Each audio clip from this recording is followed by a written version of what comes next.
All right, so getting more information on the 10th edition core rulebook, we're going to touch on transports and emergency disembarking.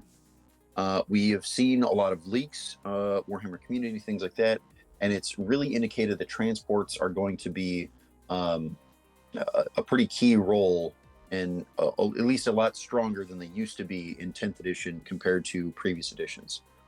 Um, so most of transports are going to be on their individual data sheets about how many units can they take and things like that. But we want to go over embarking, disembarking, and so on. So for embarking, it's the exact same as we saw before.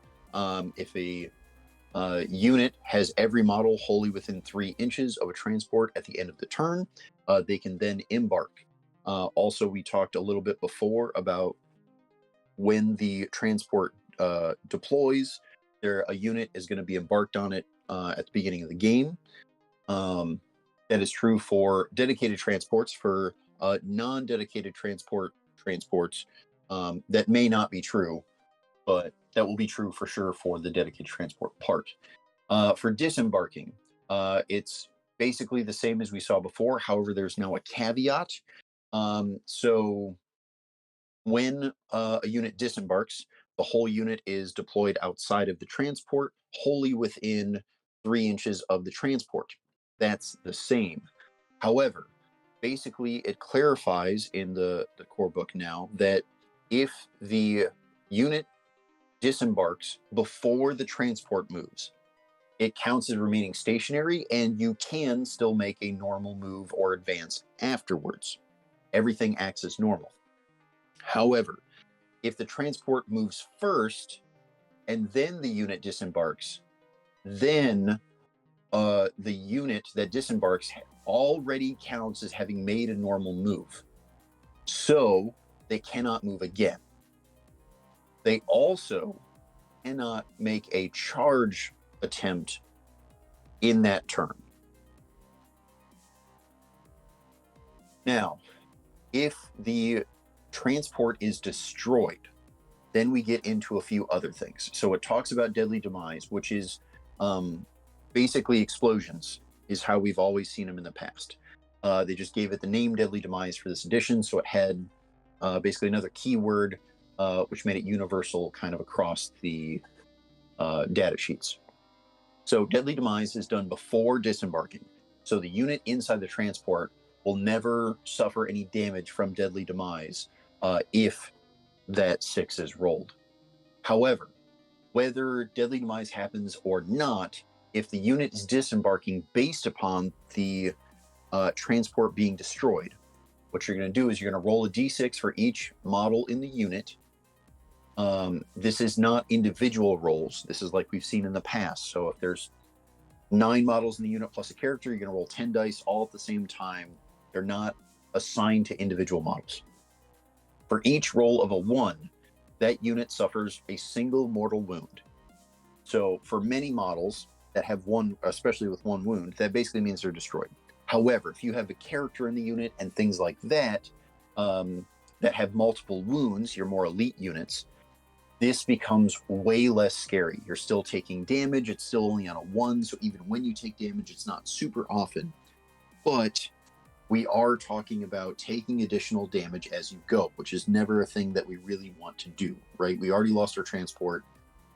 It's not great to roll 1s. When a transport is destroyed after you roll for this potential mortal wounds, you can apply that to the unit just like normal. You start by picking 1 model, it keeps taking mortal wounds until it's destroyed, and then the rest of the mortal wounds move on to the next model until it's destroyed, so on and so forth. Then after that damage is dealt, then you're going to disembark as normal. So within 3 inches, wholly, and whatever models are left, they need to be in unit coherency. And then once they finish deploying, then you pick up and remove the transport itself. Now, let's say that you can't disembark the models properly within 3 inches.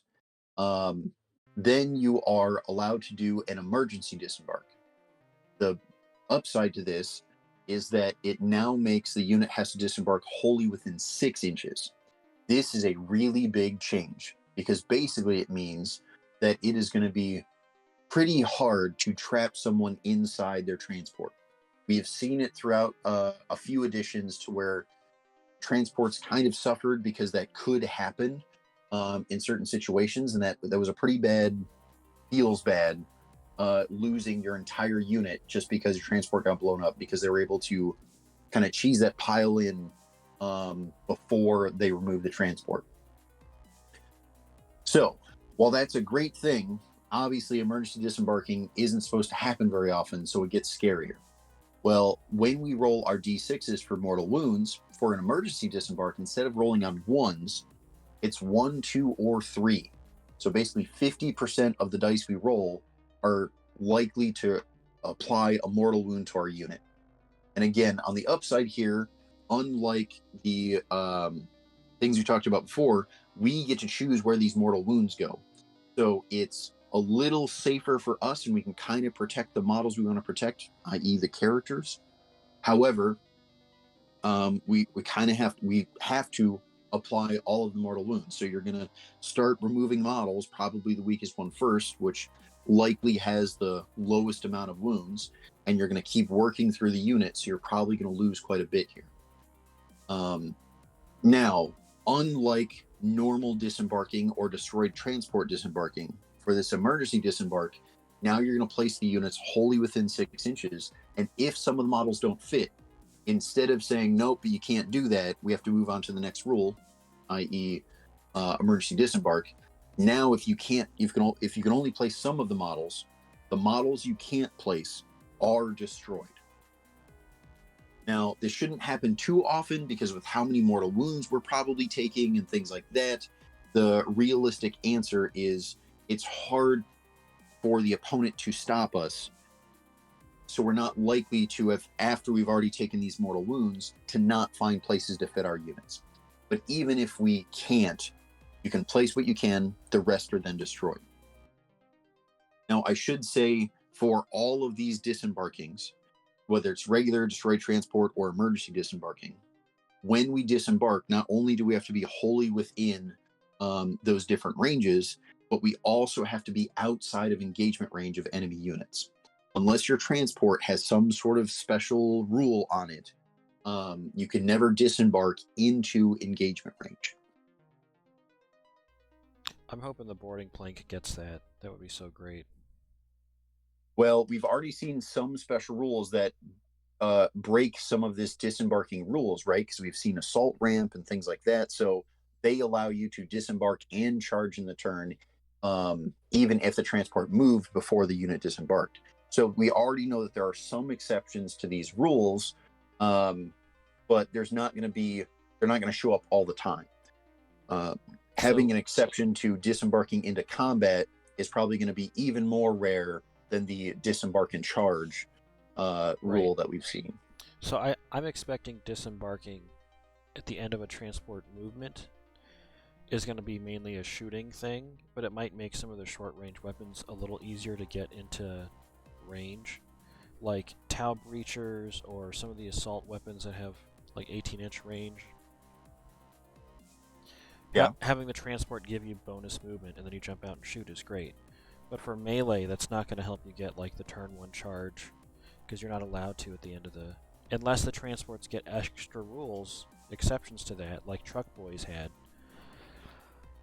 Yep. And included in transports here, they did clarify that they've kind of changed the name for the rule that they've had. So open top, you used to be able to shoot out of it. Now they're calling it firing deck X, which basically means whether they have a more open top thing like Truck Boys, or they have like the sisters kind of slots in the side of the wall of the vehicle. They're going to allow units to shoot out of a transport. And with that X factor in the keyword, they can use that same keyword across all the factions and vary how many things can shoot out pretty easily without, confusing everyone by having a bunch of different keywords that basically all mean a very similar thing. I mean, realistically, with short-range weapons, you only need to disembark instead of use firing ports. if you need that extra 3 inches of disembarking to reach your target, which is kind of funny, Yes, and but there is an edge case for that.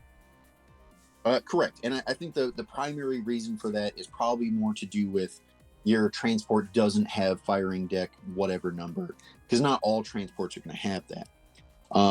That being said, I do think we are going to see it kind of work both ways, right? Because there are going to be times where you want your shooting unit to disembark first before the transport moves, because if they have decent range, then they would rather count as remaining stationary because maybe they get a buff there to their to hit roll. So you don't always want to just take the extra move because you can.